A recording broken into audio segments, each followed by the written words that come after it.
Y hoy vamos a irnos al Salmo capítulo número 22 y vamos a continuar con este estudio o esta manera de llevar los sermones de nuestra congregación a la luz del libro de los Salmos. El libro de los Salmos, mis hermanos, como lo hemos venido aprendiendo, lo hemos venido estudiando, es un libro que nos abre a nosotros un panorama diferente de cómo Dios nos ve y cómo nosotros podemos ver a Dios. El principal autor, o uno de los autores más que ha escrito más salmos de los que están ahí, es el rey David, el rey de Israel, quien escribió la mayoría, y que, si usted recuerda, en otras oportunidades he dicho que en los salmos no solamente son una voz poética o una voz de cántico o una oración o una poesía, sino que son de alguna manera una forma de entender quién es Jesús en sus sentimientos, en su corazón, en sus emociones y en su identidad como Dios hombre en medio de nosotros. ¿Sí me va a entender? Y el Salmo 22 es muy relevante en este sentido. El Salmo 22 empieza diciendo: Dios mío, Dios mío.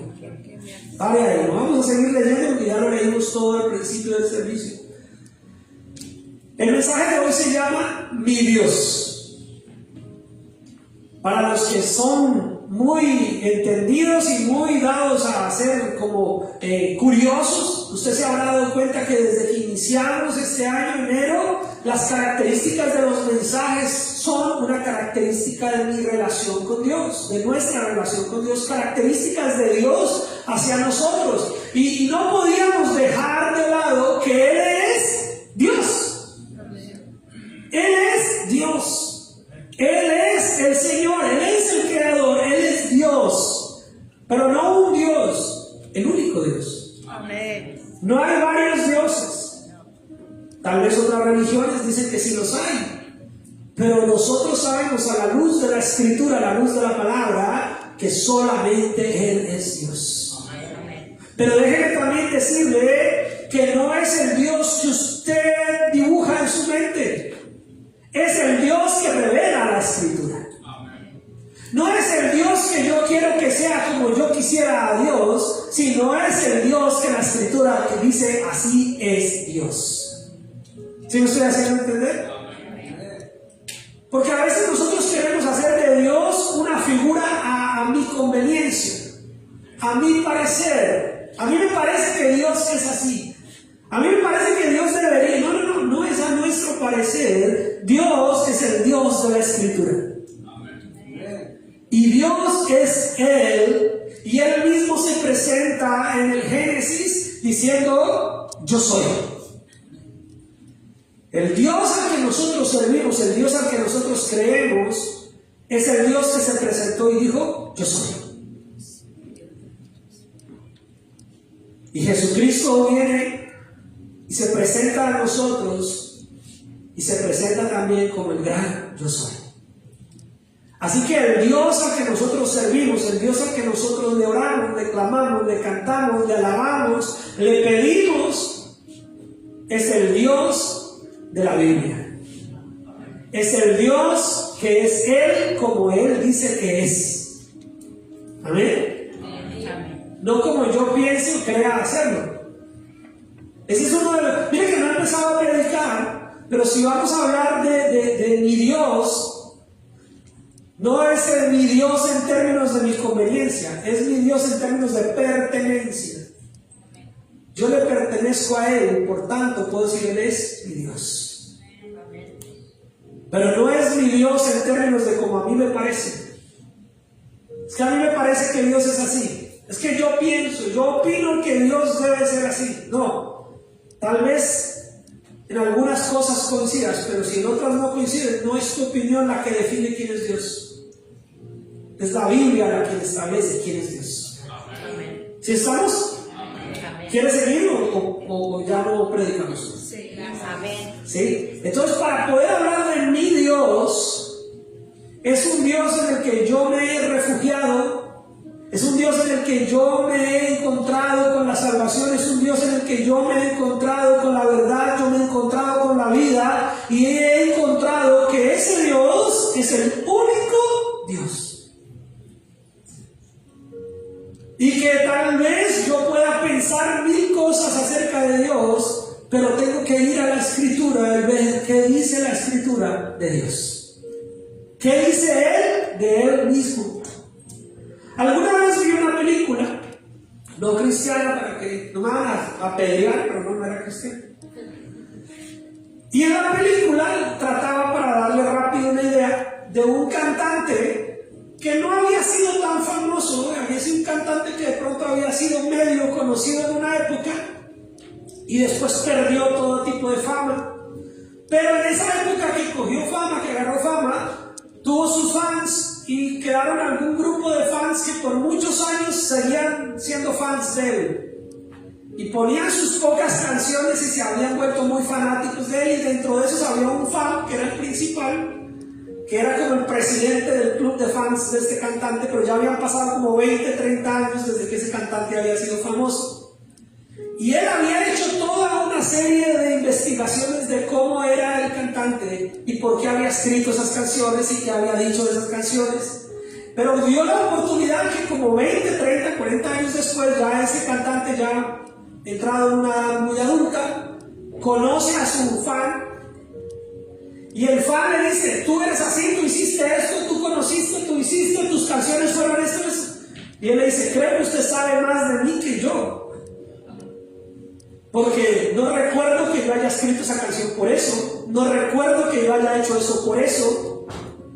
Y entonces el fan se decepciona porque él se había hecho una idea del cantante y había hecho muchas cosas en torno al cantante y había asegurado y tenía un blog o un canal de estos de YouTube para hablar del cantante, y el cantante le dijo: no, todo lo que usted dice no es verdad. Yo no hice eso por eso, no fueron las relaciones que usted dice que yo hice, no fueron así. ¿Sí me hago entender? Y hoy en día nosotros, para salirnos ya de la película, hoy en día nosotros a veces creemos, decimos y hacemos una cantidad de cosas diciendo que ese es Dios, pero no vamos a la fuente principal. ¿Aló? No vamos a la fuente principal. Y la fuente principal es la que nos va a decir quién es Dios. No tú quien dices que es Dios, sino quien dice Él que Él es. Y eso es algo muy importante, y tal vez hoy yo apenas le estoy dando como un pasaboca, un dulcecito para que usted piense, mastique, porque más adelante en algunos otros mensajes vamos a ampliar este concepto, y animo a la iglesia a que venga los miércoles, porque vamos a estudiar un poco más de esto.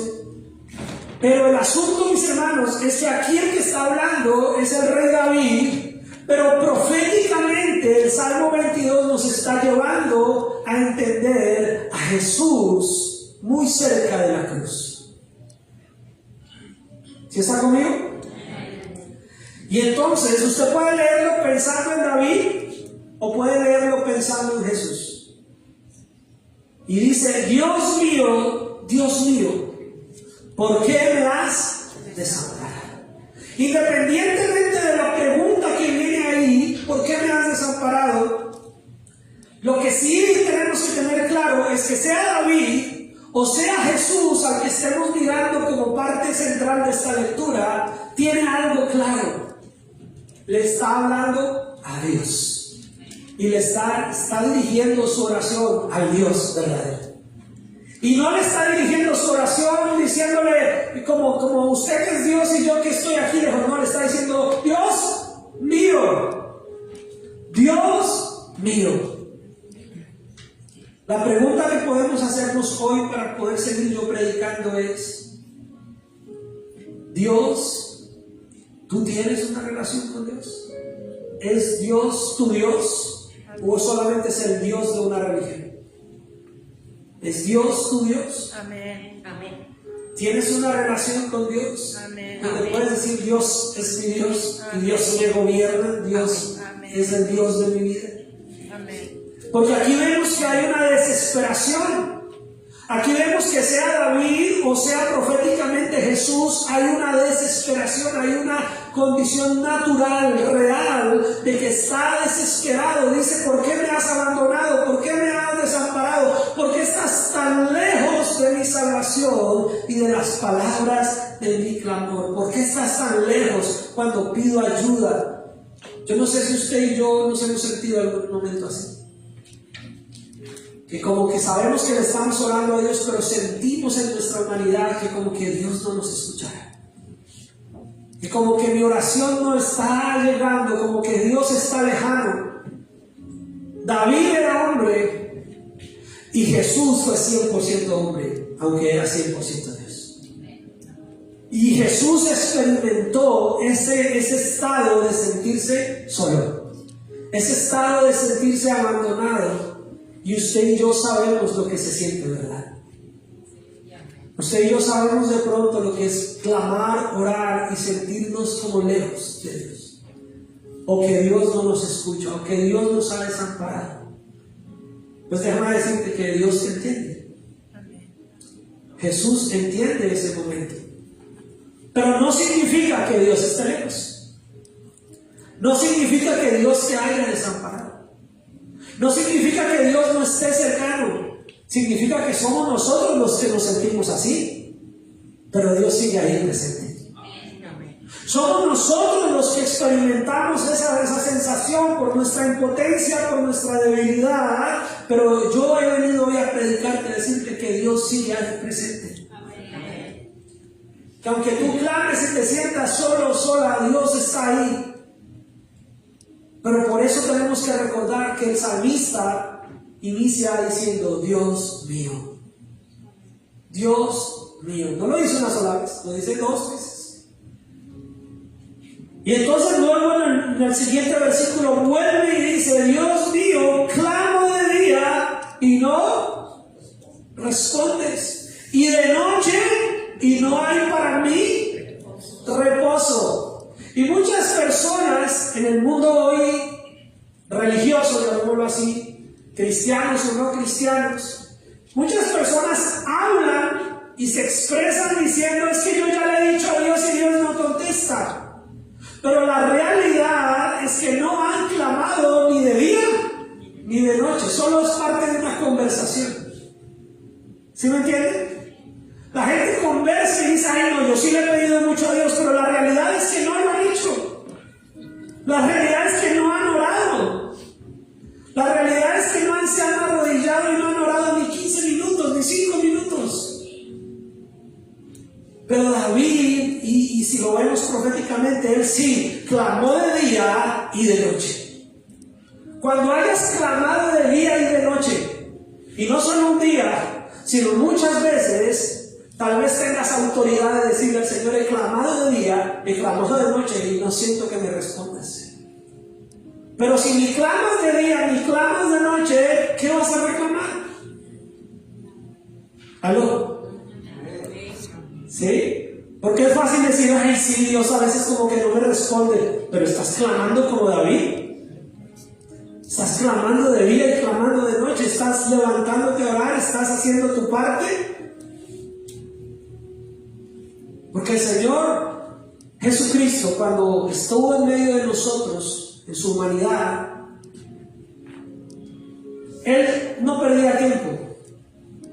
O estaba predicando, o estaba discipulando a sus discípulos, o estaba orando con su Padre,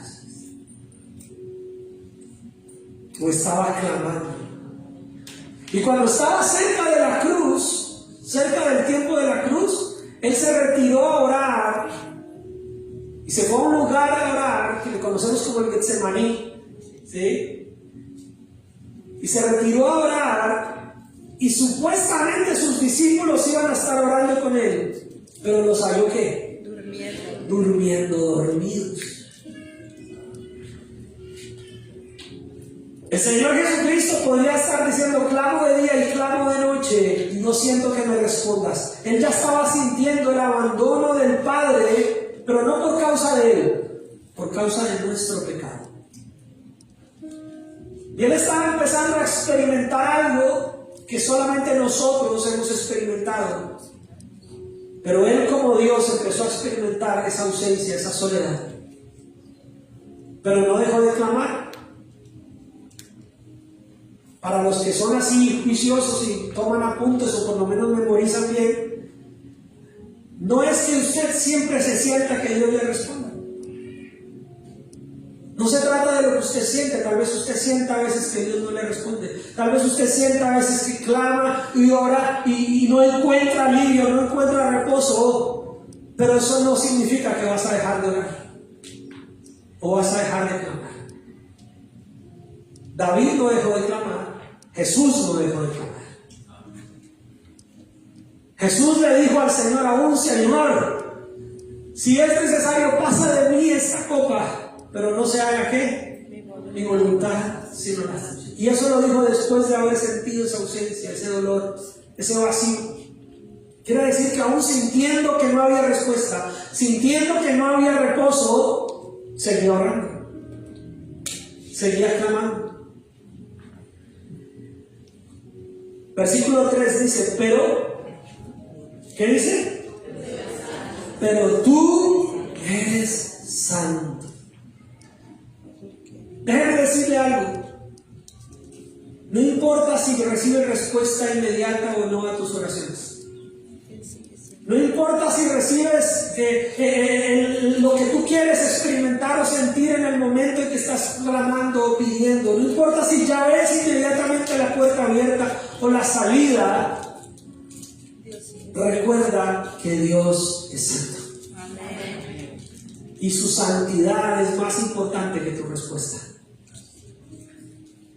Yo creo estarle hablando a la iglesia correctamente.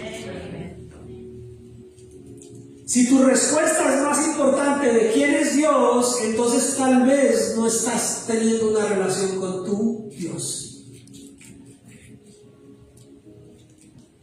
Dios es más importante que la respuesta a tu necesidad. Qué difícil es escuchar eso, ¿verdad? No, de verdad, yo cuando predico, yo también me pongo ahí. Y yo digo, voy a decir eso. David va a decir eso. Y yo sé que eso es difícil de escuchar. Pero Dios en su santidad es más importante que la respuesta a tu necesidad. Te acercas a Dios a clamar y a orar y a relacionarte con Él por causa de tu necesidad o por causa de que Él es santo.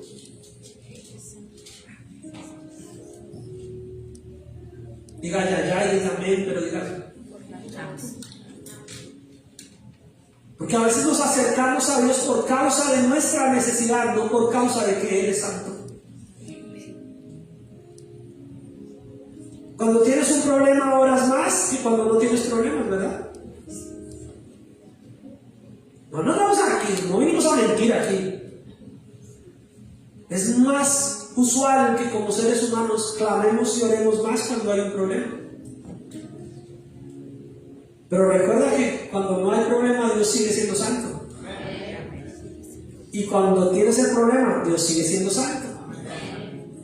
Entonces es mejor que cambiemos nuestra búsqueda de relación con Dios, no por causa solamente de nuestra necesidad, sino por causa de su santidad. Y que te relaciones con Él porque Él es santo. David, o proféticamente Jesús, está diciendo, aunque en este momento pareciera que siento que no me escuchas, aunque en este momento no veo respuesta, aunque pareciera que no encuentro salvación, sin embargo me acerco a ti porque tú eres santo. Muchas personas dejan de buscar de Dios, dejan de congregarse, dejan de tener una relación con Dios porque no hubo respuesta inmediata a su oración. Es más, la comunidad atea, los ateos no creen en Dios y yo no creo en los ateos. La comunidad atea en sí es una comunidad que en su mayoría se enemistó con Dios porque no encontró respuesta inmediata. Yo por eso no creo en los ateos. Ellos tienen derecho a no creer en Dios y yo tengo derecho a no creer en los ateos. La gente no es que no sepa que existe Dios. La gente está enemistada con Dios. Pero tú y yo hemos conocido a Jesús. La pregunta que hoy para nosotros como iglesia nos tenemos que hacer es: ¿hay días en que te enemistas con Dios? Porque Él no hace lo que tú quieres, porque no responde como tú quisieras que respondiera, o porque no sientes lo que tú quisieras sentir. Pues yo estoy hoy para recordarte que Dios sigue siendo santo. Y que Él habita, y yo no sé si voy a alcanzar a predicar todo hoy porque se nos falta tiempo, a tocar dejar el resto para el próximo. Igual el sermón de hoy es compartido con el del próximo domingo, es que si usted vino hoy no se pierda el próximo.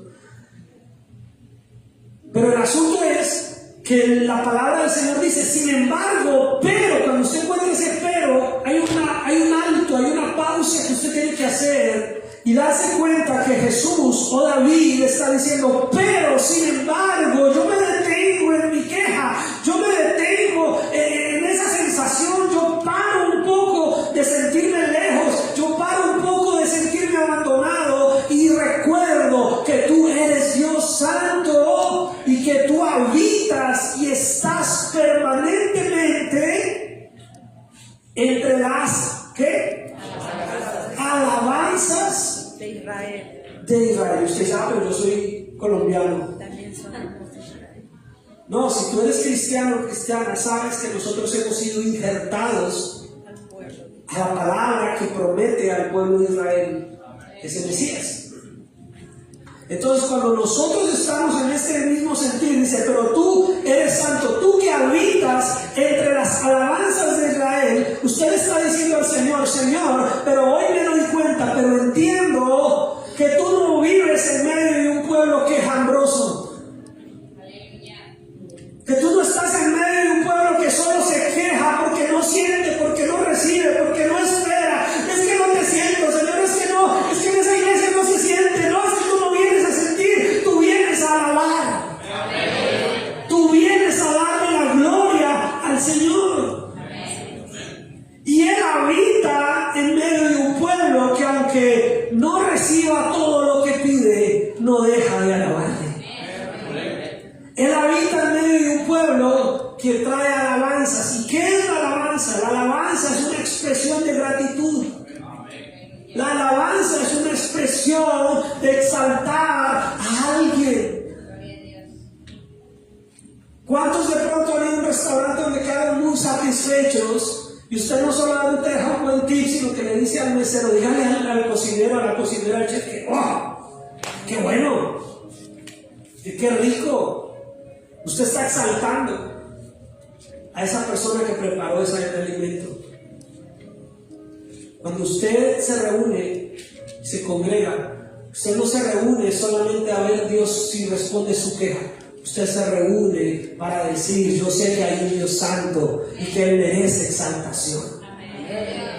Y que Él merece mi gratitud por lo que sí me ha dado, aunque ni siquiera a veces lo hemos pedido. Aunque sí me ha dado, aunque yo no he clamado ni de día ni de noche como lo hacía David. ¿Cuántos clamaron de día y de noche por 3 días para poder tener el desayuno que se comió hoy o el de ayer? No, mis hermanos, a duras penas nos los comemos y damos gracias. No hemos clamado, no hemos gemido, no hemos intercedido por el desayuno. Dios no lo dio porque a Él le place. ¿Cuántos clamaron toda una semana para tener esta semana oxígeno en sus pulmones? No, Dios te lo sigue dando sin que tú clames por Él. Entonces Él dice ahí: pero tú eres santo. Sin embargo, Señor, tú estás ahí entronado en un pueblo que te alaba, que te agradece, entronado en un pueblo que realmente quiere escucharte y quiere alabarte y quiere bendecirte. Y entonces, como que David de repente se despierta de ese momento de queja, como que vemos a Jesús allá en el Getsemaní orando con dolor, con clamor, pero recuerda que su Padre, que el Padre Celestial, David recuerda que Dios, el Dios eterno y poderoso, ha respondido y empieza a recordar: pero tú lo hiciste, Señor. En ti esperaron nuestros padres. Esperaron, ¿y tú qué? Lo libraste. Clamaron a ti y fueron librados, confiaron en ti y no fueron avergonzados. Entonces, cuando usted y yo tenemos momentos de queja, momentos de dolor, momentos en que no vemos las cosas, tenemos que recordar primero que Dios es santo. Segundo, que Él habita en un pueblo agradecido, en un pueblo que le exalta, no en un pueblo que se queja y murmura toda hora. Amén. Amén. Y tercero, tenemos que hacer memoria de todo lo que Dios ha hecho en el pasado. Que hoy no te hayas resultado las cosas como tú querías, no quiere decir que en el pasado Dios no haya estado a tu favor. Y entonces Él dice, miren, nuestros padres en el pasado, ellos esperaron, ¿y tú qué? Los libraste. Hay pastores que yo ya he orado, yo ya he clamado, pero nada pasa. Y en cambio me dijeron que fuera donde un brujo, que fuera el que viera allí que hay un rezandero, que es que por allí me van a decir que... Espera.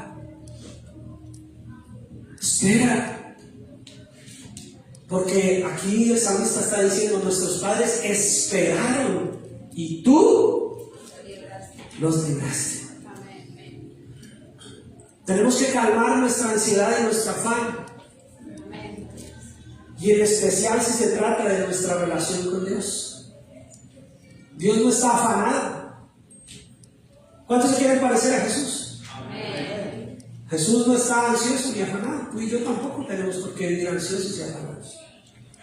Pero es que mi problema es ya, Señor, necesito una solución ahora. Tienes un problema ya y necesitas una solución ahora, o estás viviendo las consecuencias de no haber clamado, de no haber orado, de no haber tenido una relación con el Señor en el pasado. Porque a todos nos llegan problemas, a todos nos llegan circunstancias difíciles. La pregunta es, ¿has tenido una relación con Dios donde tú puedas decir, voy a confiar, voy a esperar, porque yo sé que Dios me va a librar de esta situación? Ahora, esperar no significa que te quedes paralizado. Esperar significa que no busques ayuda fuera de Dios. Que no vayas donde el brujo, no vayas al horóscopo, no vayas a otro tipo de cosas. No busques otros dioses, porque hay un solo Dios. Y dice, ellos clamaron a ti y fueron librados. Confiaron. 3 cosas cuando hagas memoria del pasado. Hay un tiempo de espera, hay un tiempo de clamor, pero hay que confiar. Hay que confiar. Santiago dice que el que esté escaso de sabiduría, pídala. Dios se la va a dar, sí, pero no pida dudando. Pida confiando. Yo no voy a pedir a Dios como dijo el pastor, pero yo no creo.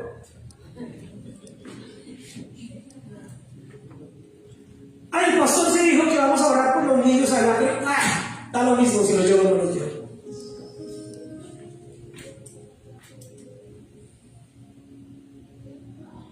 Las oraciones no son magia, mis hermanos. Estamos muy contaminados con la información que hay en este mundo. La gente se sabe más las películas de Harry Potter, no ustedes, mis hermanos, otros. Se saben más las películas de Harry Potter que la Biblia. Y piensan que las oraciones es como la varita mágica y haciendo cosas. No, las oraciones es tu relación con Dios. No es agarrar la Biblia como varita mágica. Es tomar tu vida y someterla al Dios que habita en medio de las alabanzas. No es tomar la Biblia como varita mágica, es tomar tu vida y postrarla ante el Señor. Y entonces dice la palabra del Señor que hay que esperar, hay que clamar y hay que confiar. Pero dice ahí, mas yo gusano y no hombre, oprobio de los hombres y despreciado del pueblo. Todos me desprecian y me tratan con desdén, dice la Nueva Traducción Viviente. Todas las personas que me ven me escarnecen, estiran la boca, menean la cabeza diciendo, se encomendó a Jehová, líbrele de él, sálvele, puesto que en él se complacía. Quiere decir que la gente se burlaba de Jesús. ¿Usted qué se acuerda de las historias? Sí. La gente se burlaba de Jesús. Sí. Sonreían con malicia. Meneaban la cabeza diciendo, mire, este levantó a los muertos y ahora lo van a crucificar. Mire, este que decía que podía hacer milagros y todo, mira, ahora va a estar en una cruz. Y cuando ya lo vieron en la cruz, decían, no que usted salvaba, no que usted era rey, que le salven ahora. Entonces aquí surgió otra cosa, mis hermanos, cuando usted entiende quién es su Dios. Y es que el mundo va a querer que tú niegues tu relación con Dios. Es tu decisión si la niegas, pero el mundo va a querer que la niegues. No que es cristiano, no que vaya a la iglesia, no que se la pasaba predicando y ahora miren el problema en el que está. No le iba mejor cuando no iba a la iglesia, no le iba mejor cuando estaba en el mundo. El mundo va a querer que tú niegues tu relación con tu Dios. Y si el Señor Jesucristo lo experimentó, usted y yo somos mejor que el Señor Jesucristo para no experimentarlo. El Señor Jesucristo experimentó lo propio. Experimentó que cuando las cosas no salen bien a los ojos de los demás o a los ojos de nosotros mismos, el mundo nos va a querer hacer desconfiar de Dios. El mundo nos va a querer hacer mirar a un lado y decir, tal vez tienen razón. Pero el salmista entendía esto y Jesús entendió esto. Y dijo, Señor, aquí están. Me miran con desdén, me escarnecen, hablan mal de mí, se burlan. Y dice, bueno, pues se encomendaba a Dios que lo salve. Y nuevamente en el versículo 9 hay otra vez un pero. ¿Sí se encuentra otra vez con ese pero? Pero tú eres el que me sacó del vientre. Mis hermanos, si los problemas son muy grandes y aún el mundo le dice que Dios lo ha abandonado, usted diga no, porque Él fue el que me dio la vida. Él fue el que me dio la oportunidad de nacer. Dele gracias al Señor porque existes. Dios te dio la oportunidad de existir. Y Él dice, pero tú eres el que me sacó del vientre, el que me hizo estar confiado desde que estaba en los pechos de mi madre. El Señor Jesucristo, Él también fue un bebé.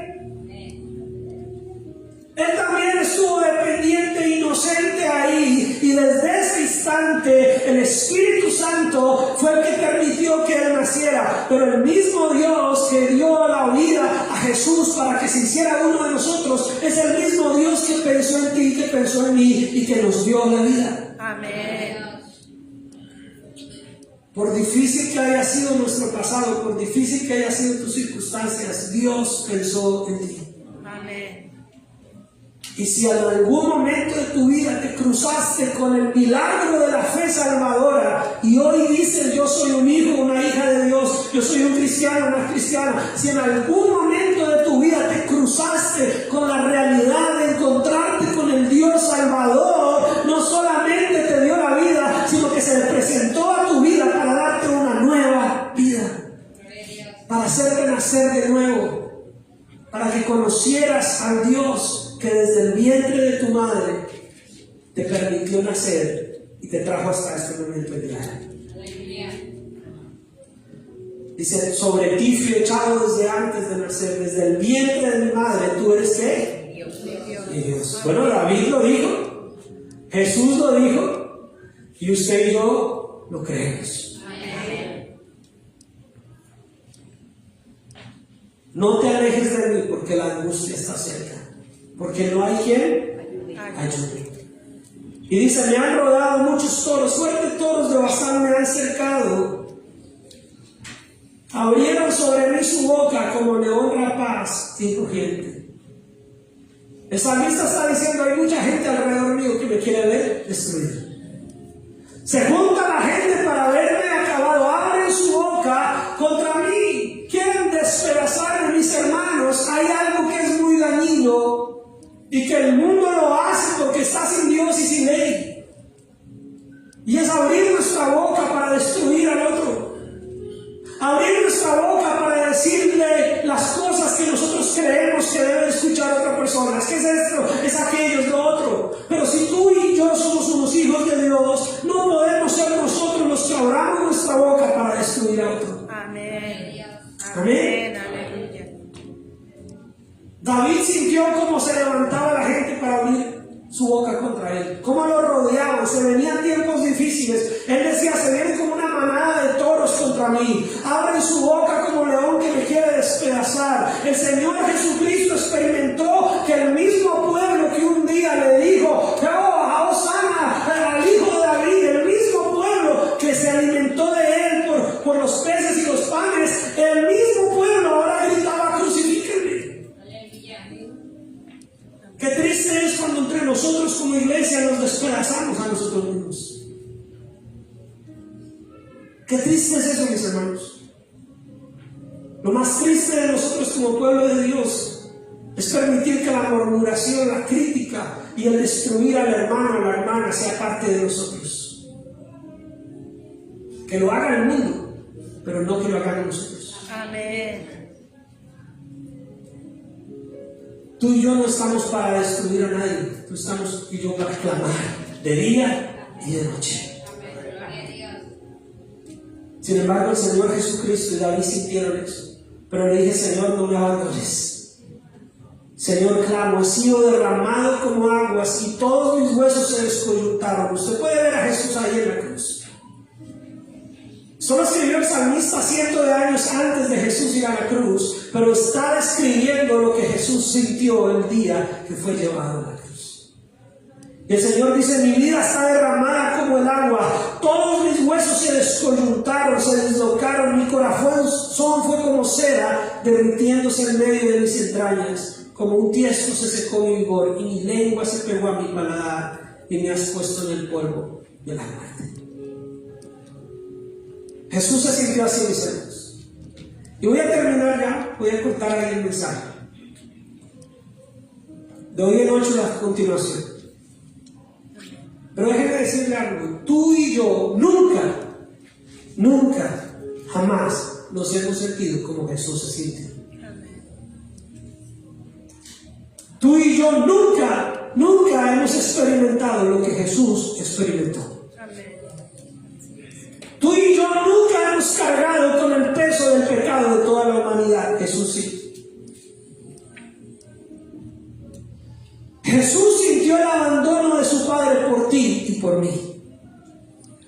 Jesús estuvo con sus huesos dislocados en la cruz. No se rompió ninguno porque lo dice la Escritura, pero el estirón que tuvo, sus huesos estaban dislocados, su cuerpo estaba maltratado, su cuerpo estaba lacerado, humillado. La gente abría su boca para despedazarlo, lo humillaban y decían que le salve. Le pusieron una corona de espinas, pusieron un letrero que decía Rey de los Judíos como burla. Tú y yo nunca hemos experimentado eso. Ni lo experimentaremos. Y Él lo hizo por ti.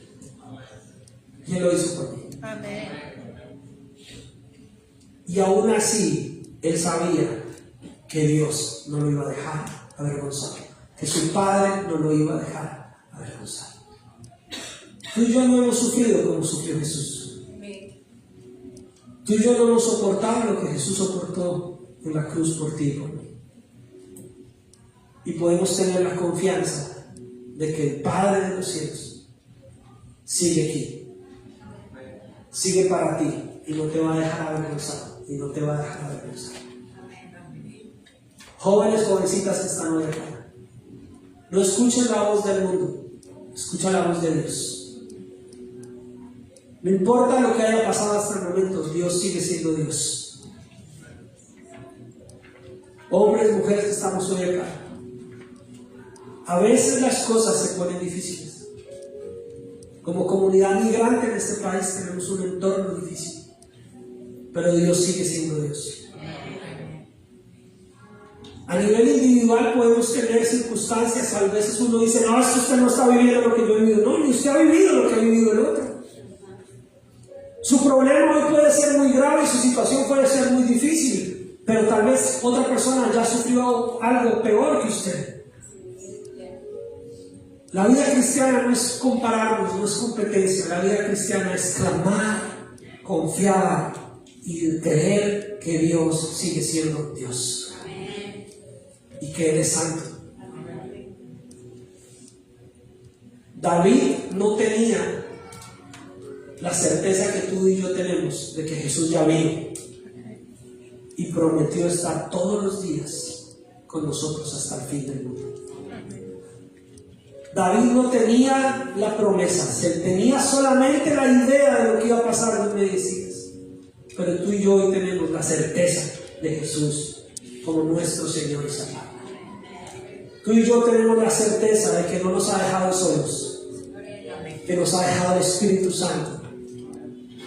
Tú y yo tenemos hoy la certeza de que tenemos a un Dios real. Y aunque para muchos esto hoy en día se ha perdido, déjame decirte algo. La forma física de ver a Jesús hoy es ver tu iglesia. Es ver la iglesia de Cristo. La forma física de hoy entender a Jesús con nosotros de manera que podamos palparla, es palpar a tu hermano que tienes ahí al lado. Es saber que estamos todos aquí juntos, creyendo en el mismo Dios Santo y en el mismo Dios que no abandona. Así que no importa las situaciones, síguete acercando a Jesús. Sigue creyendo que Él es tu Dios. Clama de verdad de día, clama de verdad de noche, pero en especial alábale. Exáltale, confía en Él y cree en Él. Aunque estés pasando por problemas y dificultades, sea agradecido y exáltale. Aunque estés pasando por circunstancias difíciles, alábale y exáltale, porque Él sigue siendo Dios. Que la gloria de Dios siempre esté por encima de tu necesidad. Aunque todavía no vea respuesta, Dios sigue siendo Dios.